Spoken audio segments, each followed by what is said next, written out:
Hey, what's going on, everybody? Welcome to Art First.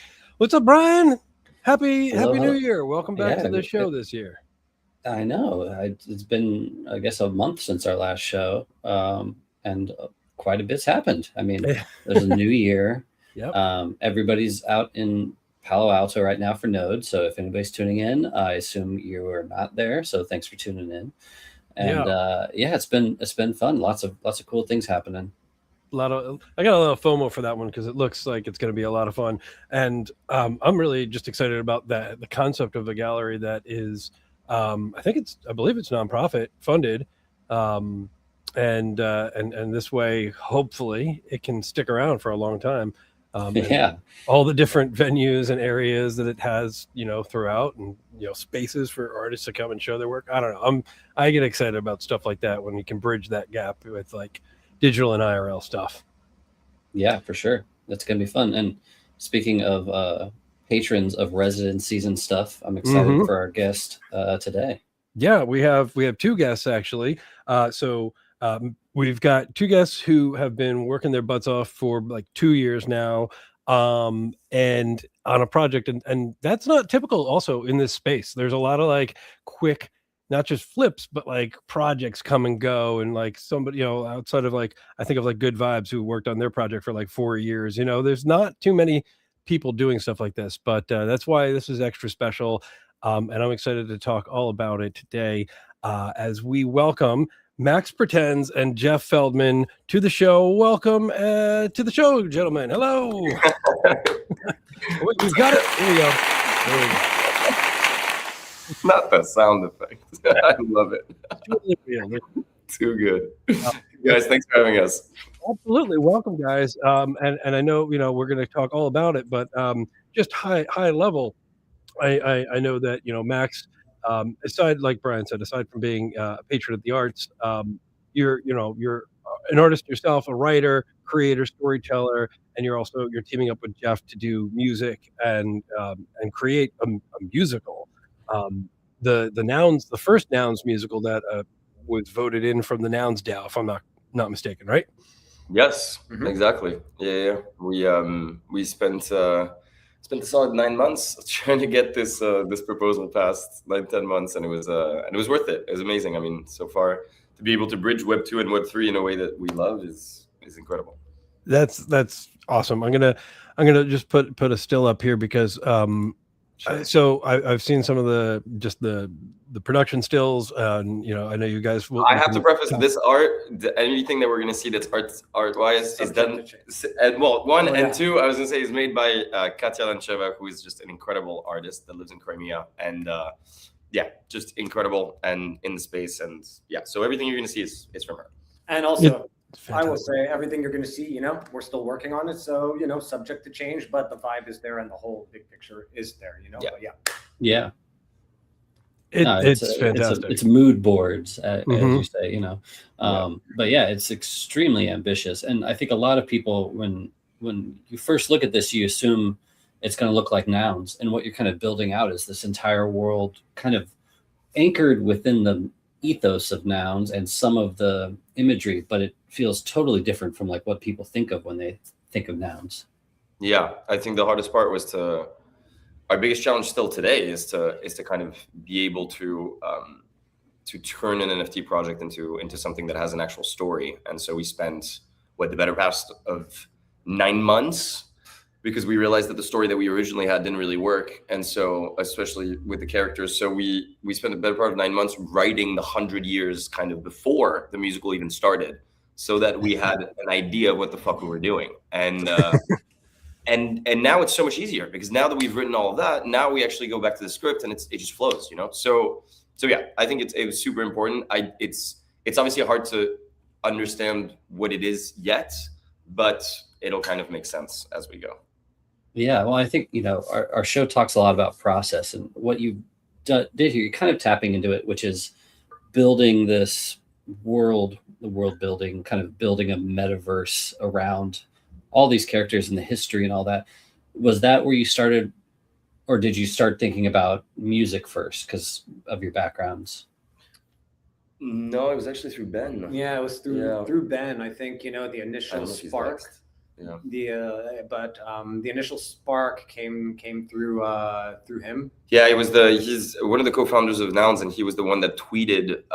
He did a random tweet that said, "I want to write a musical about nouns," and I wake up with like getting tagged in it, and I didn't even know. To be fair, I didn't know what Nouns was. I mean, I knew of Nouns. I just didn't know really what it was, and then I get on a phone call with Punk 4156, who is Ben, and he, it was weird because it was like these FaceTimes with people that don't really want to show their face and whatsoever, and so you end up 2 FaceTimes become 4, become 5, become 10, and all of a sudden we realize that we have a concept, and we're like, fuck, like we might actually be able to do this, and but I told him, I was like, this is so much work, like I'm already working on another musical, is like, how does this go? And he goes, but the only thing is I can't give you the funding to do this. You're going to have to really work for it. And I go, okay. And so we kind of put our politician hat on for 9 months. And I mean, you know, I think aside from the politician hat, it's like we spent 9 months coming up with like what we felt was a solid story that was representative enough of like, that contained enough of what the Nouns ethos is about, that it would be, you know, that it would resonate within the community while still trying to broaden the scope of like the story so that it reaches a larger human scope. You know what I mean? So that was a lot, and while putting on the politician hats, as Matt said, but that was like, that was the 9 months like leading up to us submitting the proposal, what it came down to. So the initial idea kind of started with Punk 4156 to kind of like land the plane in terms of how your question of the question you asked. Yeah. So cool. Yeah, I mean, it's cool seeing how far you guys have come along this process, because clearly it's like taking you a long time to get to this point, and we get to kind of like dive into it. But in terms of like the art style and all that, at what point in the process did you bring in the artist and start fleshing out that versus say like a script or something? But the script is still there. It's the balance of, I think it's about doing the balance of both, and what we wanted to be mixed media and what not. I think we're both such fans of animation in general, especially hands-on stuff, you know, traditional kind of animation. I love 3D stuff, but there's a nuance for me to like an artist, like pen on paper, you know, pen on tablet, you know, but but obviously the story had to come first, or at least a foundational aspect of the story, so that we could speak to Katya and then correlate like certain themes that we felt we wanted to be represented like visually, right? But they kind of worked, they've grown together hand in hand. Yeah, in a way that like I think she also is, I don't know why, but she kind of inspired that, because at first this girl was just supposed to do the poster. She was just supposed to do the cover for the Twitter and all that. It was a straight edge thing. Here's what we need to do. We'd love for you to do it. We love your art and everything. Slowly but surely, I forget exactly how, but this turned into this thing where I started telling her the whole story of the musical. She was like, you guys are insane. And then I don't know, we kind of, and her son loved the story. And so we kind of ended up in this like constant conversation where her and I went back and forth. And then these drawings kind of came up. And then I guess Jeff and I kind of talked about it. And then from there, we were like, okay, what if the intro of the musical, the lore, the foundation of the is the animation? What if the intermission becomes the animation? What if these small parts become kind of mixed media? And so they've become. That's awesome. And it all kind of reminds me nostalgically of like early DreamWorks animations like Prince of Egypt or Road to El Dorado, and like it has those kind of tones and stuff. Prince of Egypt is a huge inspiration. That was a good one. Yeah, I'm blown away by the art there, and it's really cool that you leaned into this and let her kind of like, how much of this is like like what's the process for collaboration when it comes to the art, right? So obviously, you know, there's like you're probably providing some feedback with, you know, the story, but like how much comes from a sketch that she does as an interpretation versus like a rework, and like how does that process work for you guys?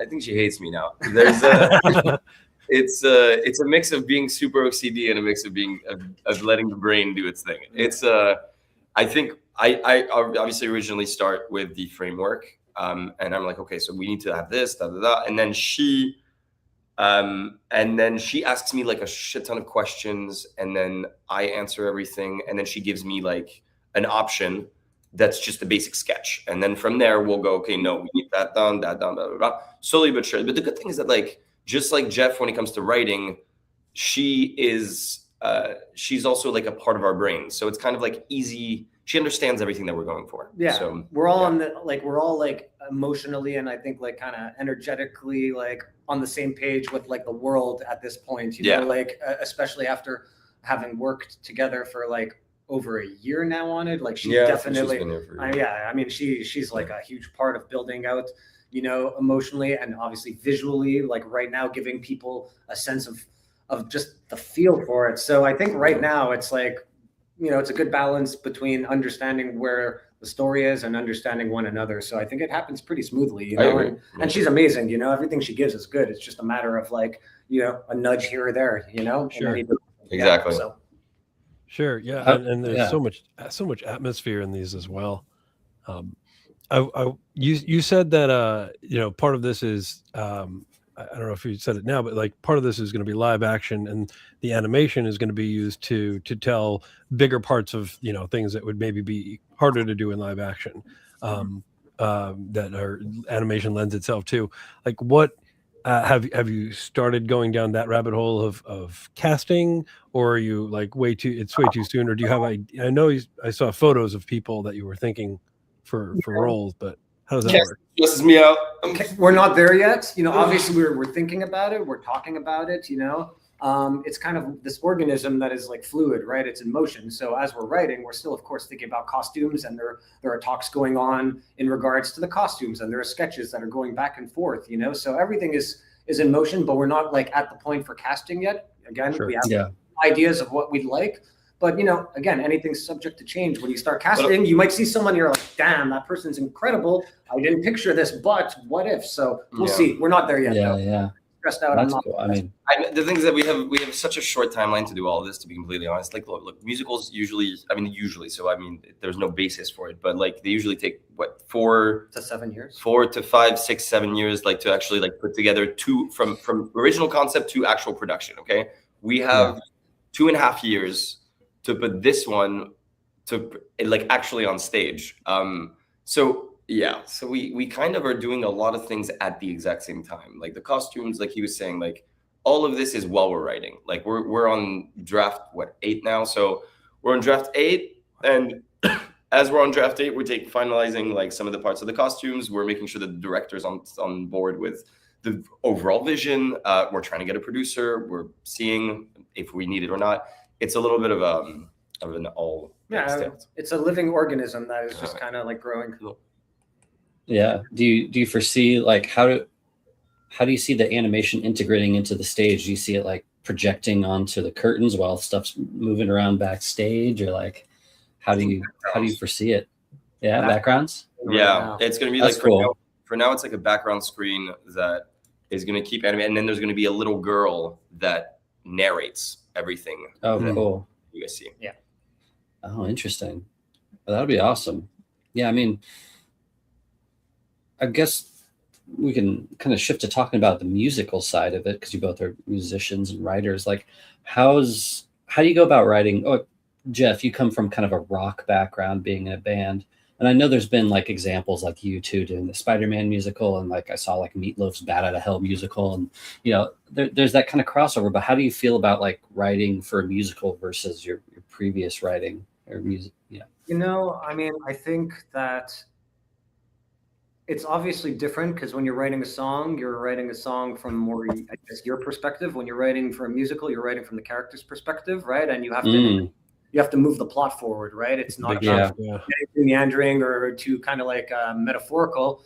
Like people have to understand that the song has to serve something. Now, that being said, Max is much more has a much stronger understanding of those components of musical theater than I do, and Max has been definitely more involved with like writing of the songs like from their inception thus far. So I think it's probably a better question for him to kind of like pick up here. Yeah, I think you're saying, I think a good point though, that we talk about this all the time when we write the script, that the songs have to push the character and the plot forward in any case, whatever happens. And they have to feel also like they're not just placed. They have to feel like they're a part of the story. When you watch Prince of Egypt and you watch the first song, and when you watch it's like, it's seamless. All of it is seamless. And that's what we're trying to do. And as we write the script, at some points we just stop and we're like, what is this song about? Right. We're like, this feels like a song. We're like, that's like a song. Yeah. Well, it's like, I'm out of my league here in terms of this, but like you got like your hero journey writing over here, and then you have this like musical template writing, which seems like there's crossover, but you're probably kind of having to blend two types of things at once, right? Exactly. And I think that the hero's journey, if you take a step back from the hero's journey, I think any hero's journey can actually grant a song. The only thing is what this exact moment and what are the exact lyrics you want to say, because the lyrics are going to be the part that draw from conversation to song. And that's the hardest, that's going to be the part that makes you either you're in or you're out. And I think that the audience sees in 2 seconds if it's like forced or not. That's the thing. Yeah. Yeah.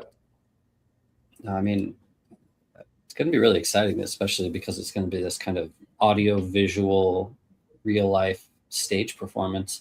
It's going to be, it's so ambitious, but I'm very excited about it. And I can understand why you're focusing on the animation first, because in that 2-year span, that animation's really got to get started early in the process versus, the stage performance as well, but animation is just such a time-consuming thing, especially for the style that you're looking at achieving here. It's so detailed and refined. To that point, have you started exploring working with different studios or independent artists, or have you thought about that part of the process? No, well, we have. I think that for now I don't know why, but we did a mock animation for one of the songs, and it was not even for the purpose of the musical. It was just for the purpose of social media. We were like, let's do experiments to see what we were going to start posting, and we generated these drawings with AI in a way where with every frame by frame in a sense, and we asked AI to basically follow all the frames and kind of just go with it based off of obviously initial drawing of kind of key frames, right, and give it style frames and markers, exactly. And it wasn't perfect, but it kind of started working out in a way where we got the handle of it. We tried a lot of different AIs, and we finally found one that actually kind of worked and for us. Interesting. So there is something there that we're trying to explore. We're not saying that it is what we're going to do, but there is something there that we're trying to explore. As long as you have control of, like Katya has control of it visually and stylized and the key framing, I think using AI as a kind of in-betweener is just, especially for a quick time frame. It's if you can get the look to look right. Yeah, that's the main problem. More power to you, but there's probably going to be a lot of going in and fine tuning as well. Exactly.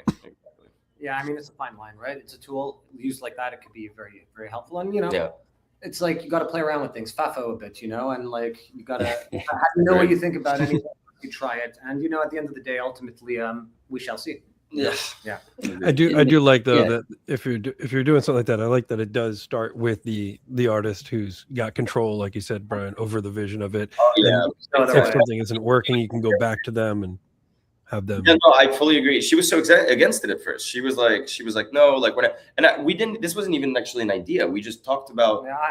We talked about putting 2 frames together. We were just supposed to narrate what you see right now, and then go slide by slide by slide. And then she tried it out one day because she was like, you know what, fuck it. I've heard of this AI thing, and I'm like, I don't want to be stuck where I'm at. I'm like, I want to try it, and I was like, do it. Yeah. And then she sent it to me, and I was like, this is so fucking cool. Yeah. With AI too, so I understand her. You know what I mean?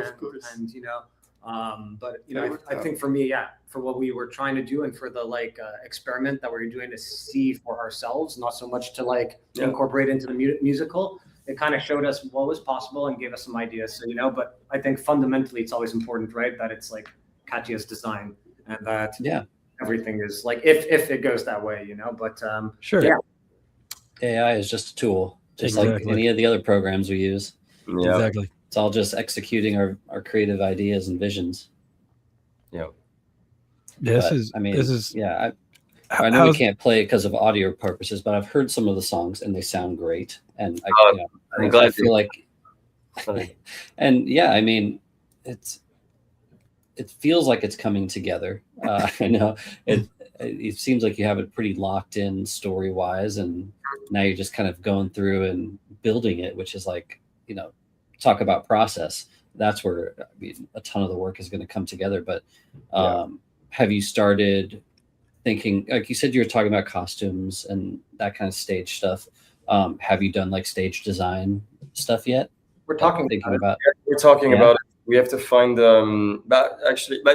so Pia's doing the costumes, and amazing. Pia's incredible. Yeah, that's wonderful.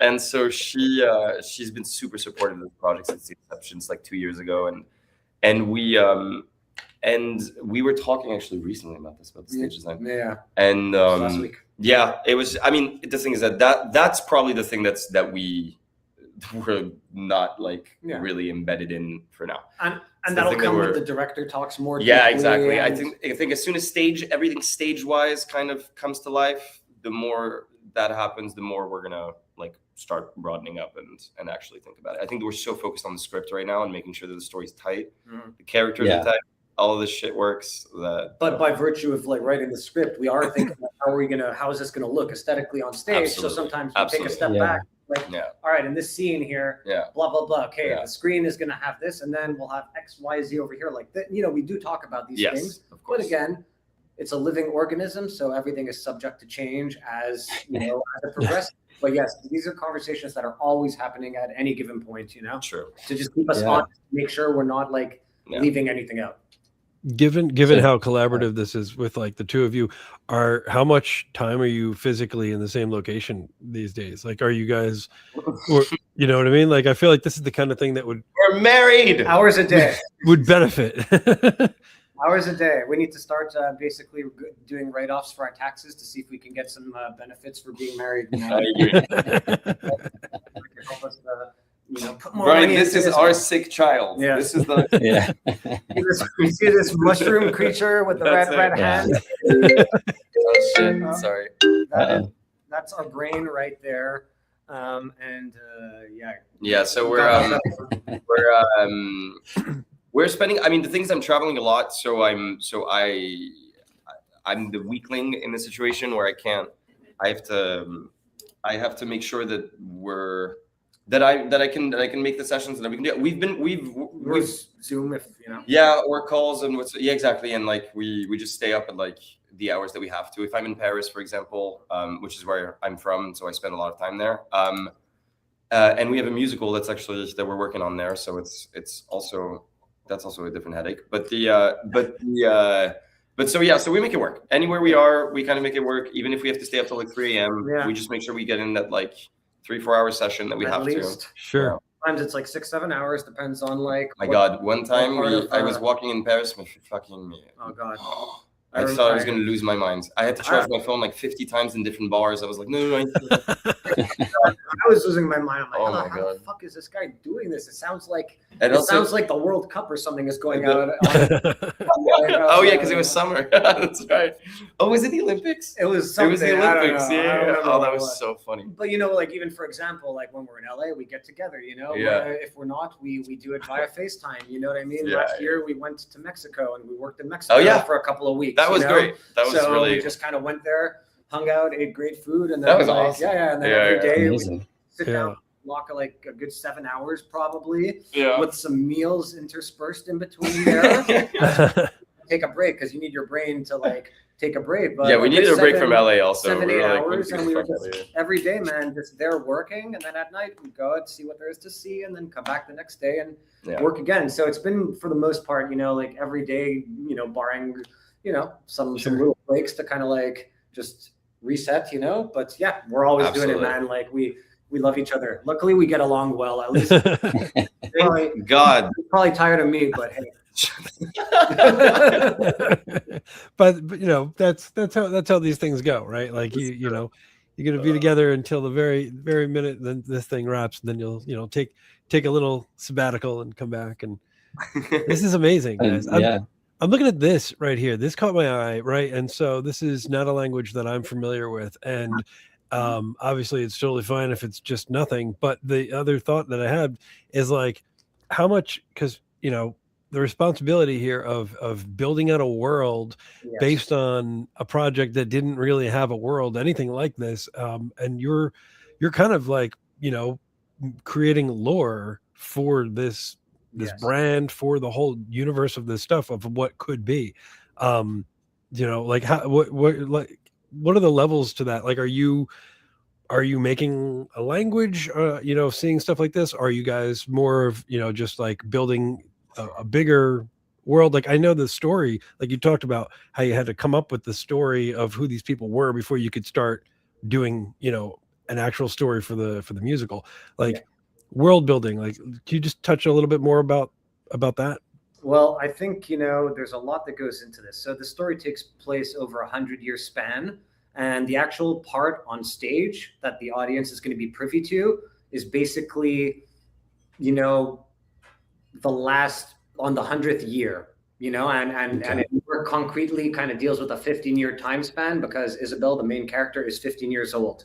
So by virtue of that, we had to like understand family, where you see the family tree in there, who the people are, who the parents are, when were certain decisions made, because of the fact that, like, in the story with the tree of creation, I'm not going to get into the details, but it was something that was like thought up by the wizards 100 years ago. So the current wizards that we have in our present day, who made that decision? Was it their grandfather? Was it their great-grandfather? Why? And then who is the next generation? So we have a family tree with ages of everybody, basically, to keep us honest, so that we understand when we're writing in the present day what big events happened in the past. Yeah. So I don't know if that helps. And that tree that you see is that idea, that was not that was Ben's idea. The idea, we came up with the tree, but the idea that he wanted to keep nouns, because nouns is we have a noun a day that comes out. His idea was, what if we had a machine that basically, and it was based on a machine that basically popped out one character a day, and that created chaos within the world that they were living in. That's the very beginning idea. Now it turned into this tree that, like, slowly but surely now has like pops out one person a day, until not. But that was the idea of keeping also like the tradition of nouns and what it is. Interesting. We see now. I see. I didn't make that connection before. That's awesome. Yeah, he had a good idea. And I think that's why also we jumped on this, is because when we had a conversation, if he hadn't come up with the initial idea to start this musical, I wouldn't have known where to go. It would have been about glasses. And that's what I also, the glasses are a bitch, because the glasses, okay, I love the glasses aesthetically. I think they're great, and I think they're a perfect representation of nouns. I think I got one sitting up in right there. Yeah, me does too. Exactly, 100%. That's why our thought process was, how the fuck do we incorporate the glasses into the story? Because the worst thing that I hate seeing, that we kind of like have a pet peeve with, is just seeing the glasses pop up. Okay, so we have a story, great, and these glasses are there. Fantastic, but it makes why? Because and it has to be. Right. Exactly. And it's like all these characters all of a sudden have glasses on. I don't know why. I don't know what's happening. And it just doesn't make sense. So that was something. And we went down many like discussions about glasses and why and this and that. You know what I'm saying? Yeah. I think fundamentally at a certain point, when you're kind of like creating lore based on something, you have to take into consideration, for me, like as a writer, and for Max, I know as well, you need like some connection there. You need some humanity, you know, like, is the story going to resonate with, like, does it resonate with me? Does it resonate with him? Like, as to like on that like fundamentally human level. And I think that's the important thing, right? So any kind of lore that we created, we were very meticulous in making sure that it made sense, that there were no loose ends, that we had answers for anything. And we picked it apart to the point where we drove ourselves crazy. But I think, you know, we found the right balance of like honoring nouns and that inception point of so like too. what it means, and building something greater than greater than maybe what was initially intentioned, you know, in terms of like the lore and the human connection that it can possibly achieve, you know? I love that. Agreed. Wow. Okay. Wow. So this is coming out in like a couple weeks. I'm kidding. Yeah. Of course. Do you guys have like a long? You know, I know you said you've got a timeline, right? So, what can people look forward to in terms of future updates, or when things are actually going to be even remotely? You know, is this 2028 or? This is going to be, I mean, this is initially for 2027 September, around there. This is what we aim for. Most likely it's not going to be that. It's going to be like a couple months later, but that's okay. It's nothing compared to like the 2 years and a half span. But yeah, that's our intention. Hopefully we make it work. We want to have a soft opening. We are talking to theaters already.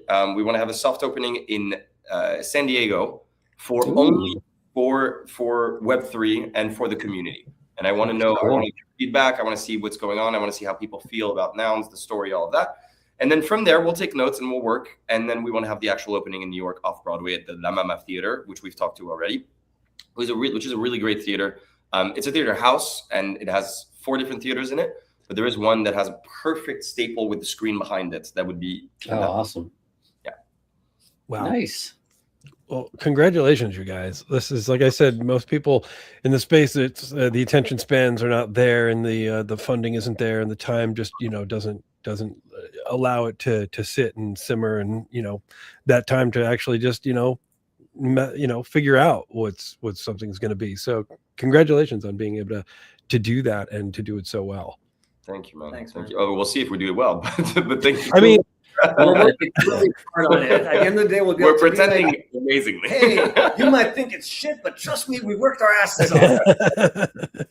Well, the benefit of it taking so long is that along the way, you're bringing in more people and making more people aware of it. So by the time it actually happens, you got thousands of people that are anticipating it.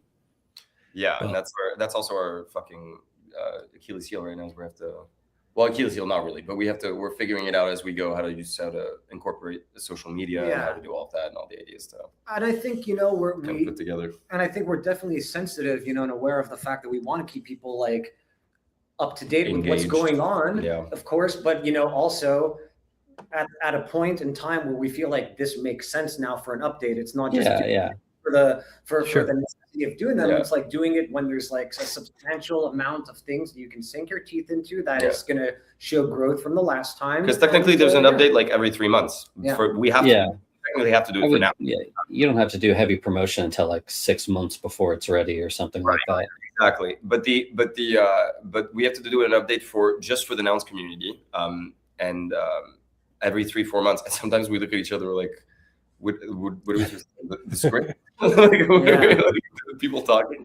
But it's cool because it actually keeps us on our toes a little bit, where thanks to that we come up with different creative ways of kind of showing what we're working on in a different way than just like, oh hey, we've been working on it for like 5 months, So like, for example, the animation, it's good that we have that so that we can balance it out and whatsoever. Or in taking a step back and kind of getting a little bit not being super myopic, like when we're working on the script, by having to pull back and do this, sometimes it forces us to look at an aspect of the script that was maybe bothering us. Within the creative part. That leads to like resolutions or new like solutions moving forward when we get back to it. So it's always like a good thing, I think, every few months to kind of like bird's eye a little bit and kind of like, where are we? If we had to pitch this to someone, would this make sense? You know what I mean? And that helps keep us honest as writers as we're kind of like going through a story that takes place over 100-year time span, essentially.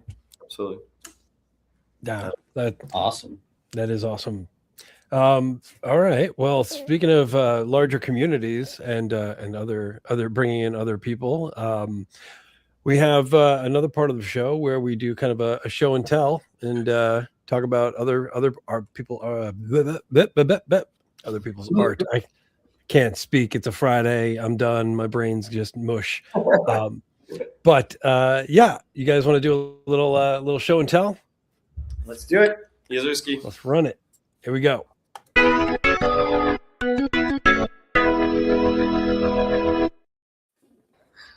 was Brian, kicked. hear me. Speaking of music, Adam wrote that music. Did you?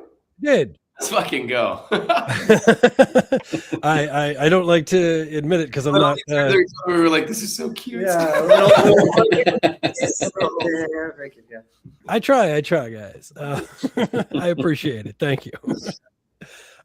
Yep. So for anyone who is new or doesn't know, this is the part of the show where each of us has brought 3 pieces of work we've either collected or just think is really dope and needs some spotlighting for artists, and so we get to lift some people up. So let's kick it off here with a piece that you guys chose from an artist named Marina, and this is called Focus, which is a really, really cool piece. Yeah, it's so good. Do we speak about it? So, all right, sorry. Yeah. You guys can tell us a little bit about why you picked the piece, or anything really, because obviously we're not going to be able to talk about process for most of these artists we don't know.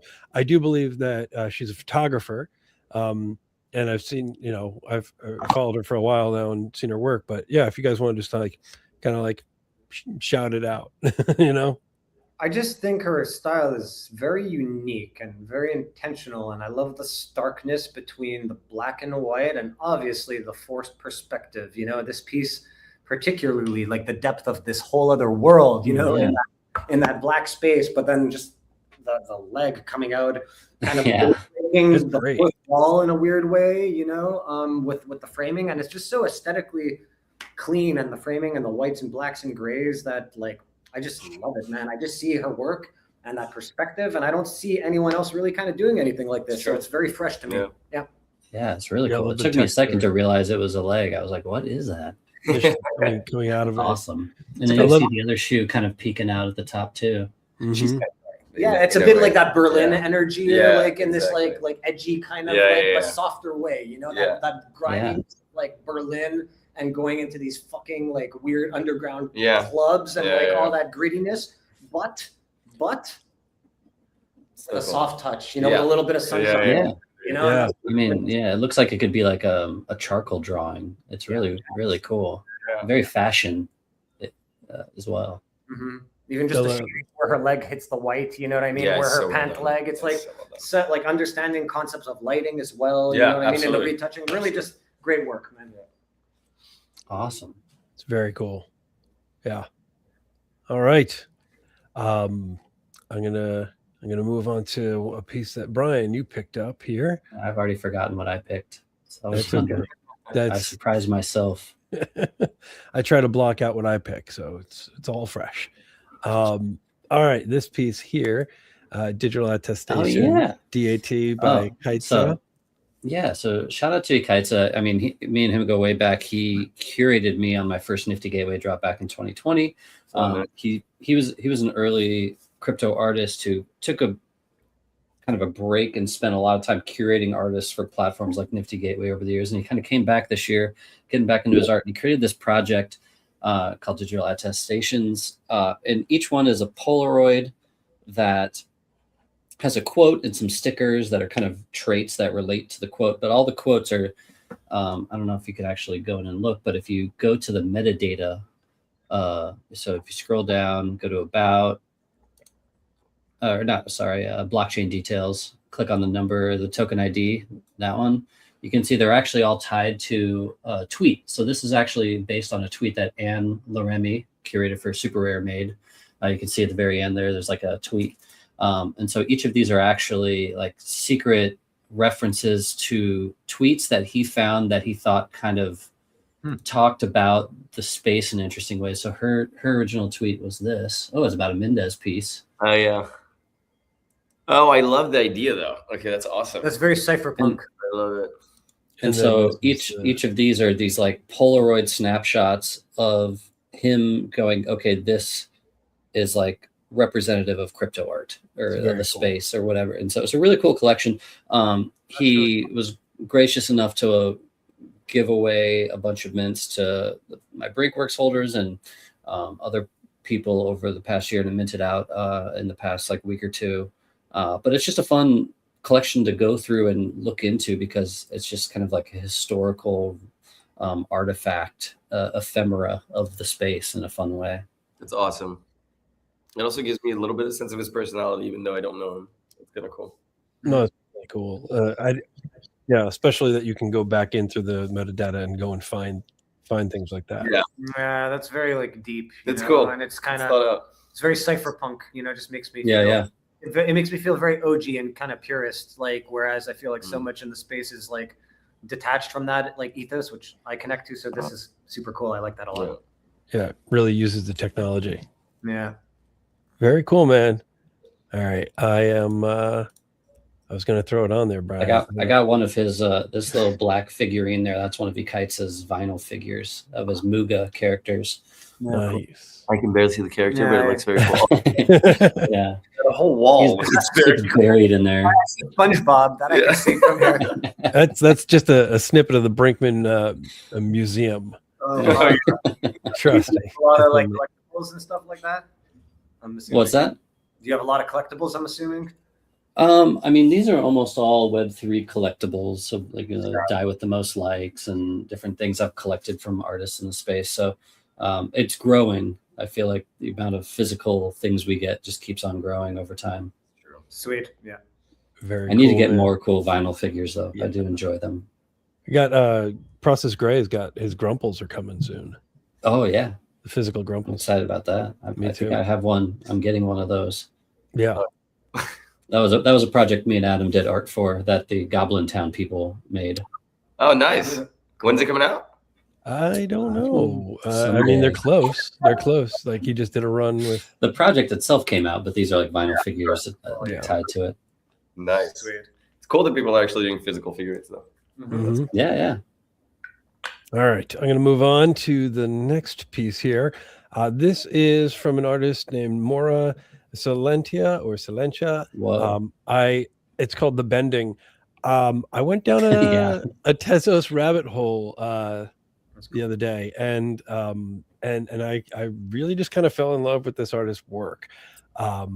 There's a lot of playing with textures and body dysmorphia and all sorts of interesting things, and I wound up collecting a few pieces from her, and I put a bid on one that was already sold out. I don't know, there's just something about her work that really captivates me. I love her work, but what am I like? How does it start? How does it begin? Is it start as a photographer, as a photograph, and then like it becomes this?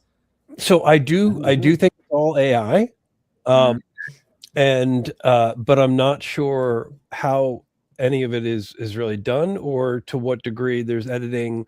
It's gorgeous. I love so gorgeous. I was, like I said, I put a bid on a piece last night, and I'm like, and it's Tezo, so it was incredibly affordable, and it's just gorgeous work. Like I don't know if you could even prompt that. I don't know. I wonder if it starts with like a sketch or something. So the first piece that I saw of hers was, I think, it was this one here. Oh, this is it's incredible. The styrofoam, that's fun. This almost looks like she macheted it, like she actually like built it. Yeah, I mean, wow, it's cool. And I don't, like I said, I don't know the process, whether it's just prompting or a mixture of things. And there's this really crazy artist though. You guys should check him out. His name is Jim Kazanjian, and he does these amazing it just reminded me of that. Anyhow, but these amazing compositions. Check him out. Yeah, really cool. Very cool. All right, gentlemen. Horrifying. Yeah, we'll go back to a piece that you guys picked out here. This piece. Oh wow. Mm-hmm. Oh yeah, this girl is incredible. I love her art. I love everything about it. But she's been in the space for a long ass time. I'll Always Be Waiting for You by No Crawl. Yeah, and she just creates this like really dark, kind of gives me like if Ghibli met what's the guy that does Edward Scissorhands? Tim Burton. Yeah, Tim Burton. Yeah. It gives me Tim Burton vibes. Like it's that kind of like darkness to it. But she does keep it very simple and elegant, and I think that's what I love. And I'm a big fan of just like very like simple concepts, but done very well. And that's like I think that. Yeah. I'm seeing like, it. are you guys familiar with from the 90s, Eon Flux? I was gonna say the same thing. Yeah, really. Afro Samurai a little bit. I don't know if you guys ever saw Yes. that. Yeah. Uh-huh. Yeah. Yeah, it's got that kind of hard bony structure that Aeon Flux and those type of things had. Really cool. I love the hair. Yeah. The hair's what I think reminds me of Afro Samurai, just the way they Actually, it's true. Yeah, yeah. absolutely. Yeah, I love that. I love that Super series. cool. It's really, really, but yeah. Powerful image too. Really cool. All right. Yeah, keep it I love moving. the hard shadows mixed with kind of like the rosy, soft gradient marks. Really cool. And the motion here. Great pick. I mean, I wish you would look at comic book. 100%. That's awesome. Yeah, man. 100%. all right, Brian. Brian, you're up next here. What do I got? This is what you got. It's fun. Oh yeah. Oh, cool. Wild. This is a piece by Emotional, another OG of the space. And he put out a bunch of kind of these wacky character drawings. His journey in the space, he started out doing kind of like Basquiat-esque paintings, and then he got really good at making these kind of 3D scenes with his Feta character, which is like a purple mouse character. You can kind of see him in the bottom left of this one. And now he's kind of discovering this other new style, and it's really fun. And so I won this auction on Super Rare, I think last week. Nice. But he's one of those artists that I just keep seeing him grind and do really cool stuff, whether it's like physical fashion or AR or all sorts of crazy stuff. I think he's one of the more prolific artists in our space, and I'm always excited to get new works from him. Nice. So he keeps exploring like different. No, that's cool. Nice. Oh yeah. Yeah, his stuff's wide ranging. Where's the I don't artist? know if you can. What's that? Where's the artist from? He lives in New York currently. I don't know where he's from before that, but I believe he's in Brooklyn. Yeah, me I too. don't know if you can. Well, I guess. Yeah, I don't know if you can. It doesn't I have an don't think I artist can tag. from here. Super Rare, making it so hard. I definitely see the Basquiat influence. Yeah, for sure. Yeah, I like the energy. I like all the vibrancy and the energy in here and the texture. This gives me Brazil when I'm looking at this. Yeah. But I know he's trying to pay rent, so everyone should go out there and collect some of his work. Absolutely. Aggression and like Absolutely. yeah. That's a good Very cool. All right. Let's keep going. Okay, this is another piece that I had just picked up. Again, went down that Tezos object rabbit hole, and this is called Comics number 23. It's called Parcel Tongue by E9 Art, and it's awesome. it's made with some AI. Probably similar to what we were talking about earlier. It's made with Grok, and then it was animated with a GIF maker, and like I don't know, it's really fun. I really enjoyed the motion, the energy, the characters. Yeah, I love it. I was just immediately drawn to it. Absolutely. It reminds me a bit. I forget the artist's right. name. I wish I remembered it. But if you look at the first Fever Ray album, the artwork that goes along with that is either done by or in style of this.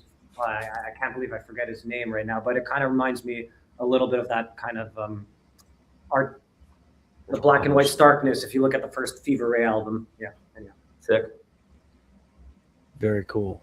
Yeah, I love it. And I wish I remembered the art. See if I can find that artwork. Fever, you're gonna take a look. Yeah, the first album, not everything since, because it changed dramatically, but the whole first This one. Yes, exactly. Yeah, it kind of reminds me of that. Yeah. Oh, that's Yeah, cool. I can see that. And it's Yeah. I do like that he's very specific in that he used Grok Imagine down to the version number. Super Grok heavy. I kind of like that because then you kind of know, like, if you just say I used Grok, that doesn't really tell you much, but like it's interesting, like thinking about how AI artists will talk about their mediums. They have to get down to like version numbers. I think that's interesting. It's nice. I hope more artists think about that. Think about that when the piece is up. Like I actually like that. Yeah. Plus you can see find.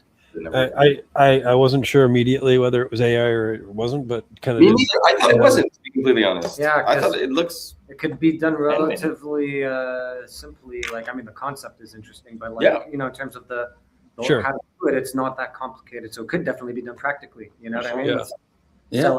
You know what I mean? Obviously. Also, in terms of AI, I haven't really seen a lot of artists using Grok. It's mostly Mid-Journey and other stuff. So I mean, 100%. It's definitely. I mean, Grok did pretty good here. Nailed the animation. Yeah. Very cool. Yeah, very cool. All right, gentlemen, your third and final piece to share here with us is this piece here, which is Maybe the Storm Will Pass by Yug Pichi.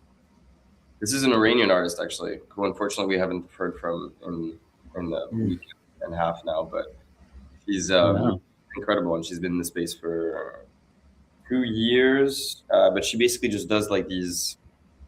It's usually all of it is color, and she usually doesn't do. This is probably the first one that's kind of like this beige aspect to it, but she tells the story of how do you say? She tells the story through revolution, how to keep your peace at bay, in a sense, and that's how all her art kind of transcends.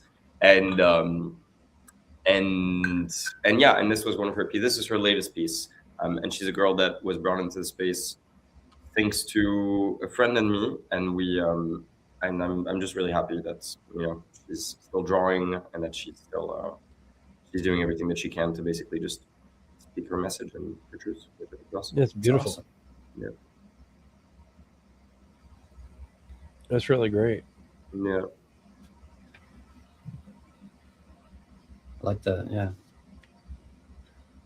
I'm terrible at drawing figures, let alone women. You ask me to draw a woman, it's not a pretty sight. So I'm always impressed It's definitely by people who have a really good handle on anatomy and then can, you know, wield that power.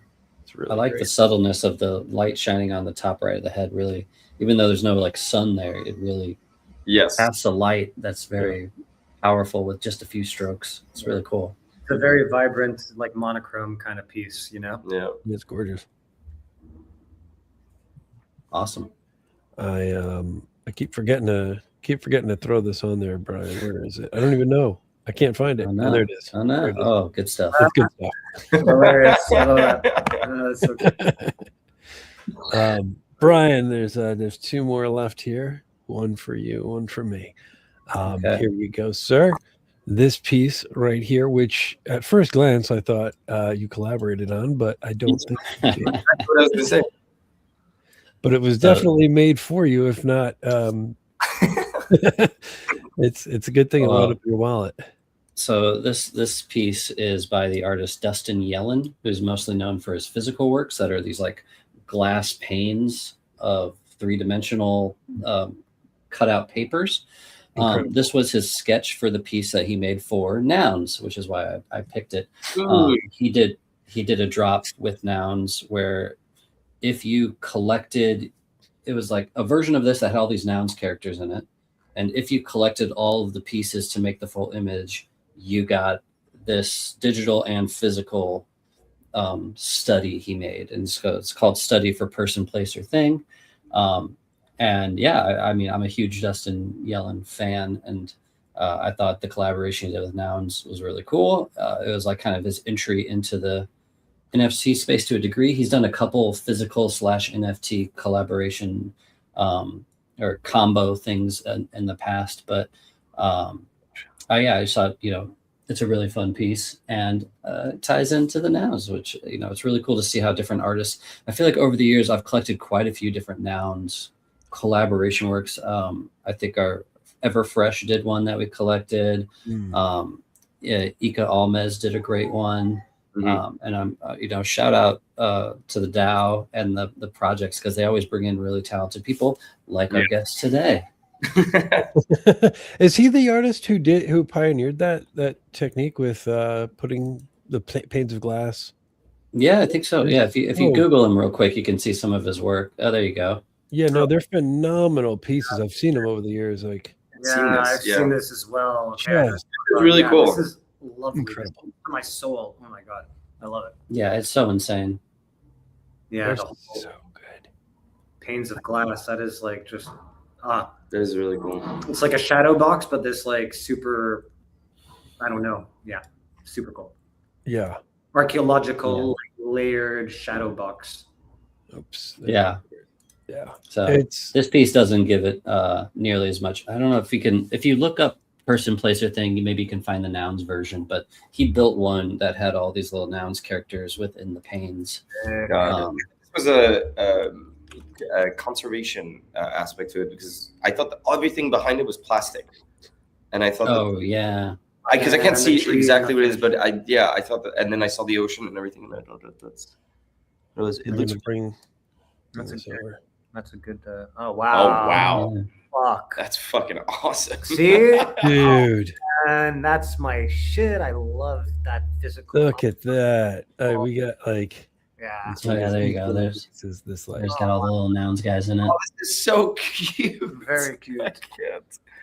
That's super impressive. That's insane. And so, are these then cut out of paper and layered? But yeah, I don't understand. I think they do like collage on each layer, and then they place it together. That is so cool. Dang. That's incredible. Yeah, that's amazing. Wow. I love the whole glass thing with the head. It looks like a planet. I don't know. Wow, that's genius. Brilliant. That's brilliant. Wow.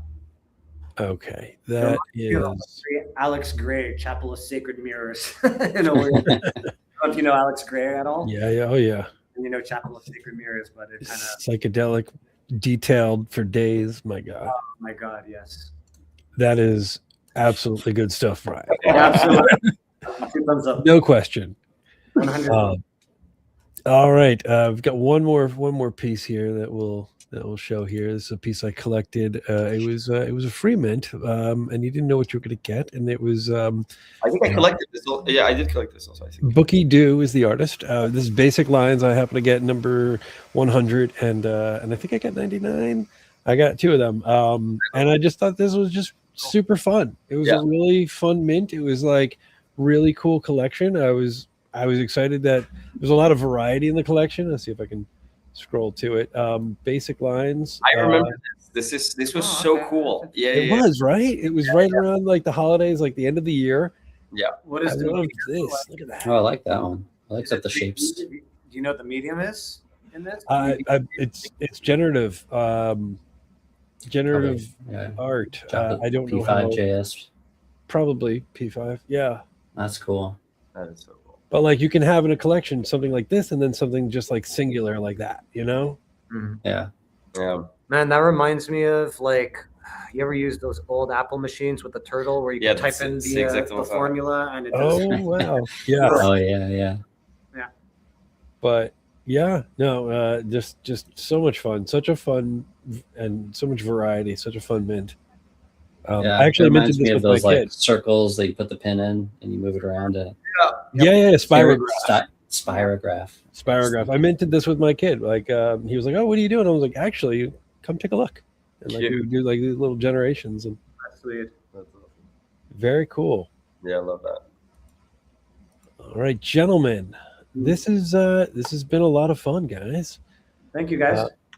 Thank you. Yeah. So before we head out, I'll just put it out there. If there's anything else you want to plug or say or tell us that we didn't cover, or give you that last shot. Yep. It's okay if there's nothing. there's no pressure there. It's just a last thing to plug. I don't know. I mean, I guess just if anybody wants to follow our journey, they can find us at the @ that is under our names here, and yeah, we won't be that present, I think, on social media for the next few months because we'll be focused writing. But after that, we will be. So yeah, that's it. Thank you guys for hearing us, and thank you guys for letting us tell our story. And yeah, most important. And thank you, Nouns, also for letting us have this and be able to do this in the first place. Exactly. It's incredible.